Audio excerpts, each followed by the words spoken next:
ছি ছি ছি, অন্যায় অন্যায়, পাপ পাপ পাপ। বিজেপির হাতে মুসলমানের সম্মান বিক্রি করে দেবার ষড়যন্ত্র করছে।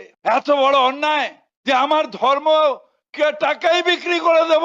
আমি চিনি এটাকে, সেই জন্য এইখানে বসে ওকে সাসপেন্ড করেছিলাম, পার্টি থেকে দূর করে দিয়েছিলাম। একে কি ভাষায় করব? শুধু বেঈমান বললে কম বলা হবে। আর যারা এখনো ওর সাথে ছিলেন তারা এবার বোঝবার চেষ্টা করুন কি জিনিস এটা। ছি আয়েশা, আপনি হায়দ্রাবাদের আইআইএম মিমের সেই ওয়াইসুদ্দিন ওয়েসি, আপনারা এই জায়গায় নামলেন, এই কলঙ্কে নামলেন। আমরা সবাই জানি ভারতবর্ষের বিজেপির বি টিম আপনি। বিজেপি কারকে ভোট কেটে, মুসলমান ভোট কেটে বিজেপিকে জেতানো আপনার একটা ইনস্ট্রুমেন্ট। আর আপনার দালালটাকে এখানে নিয়ে এসে এই রকম করলেন। ছি, ইট ইজ ভেরি ব্যাড।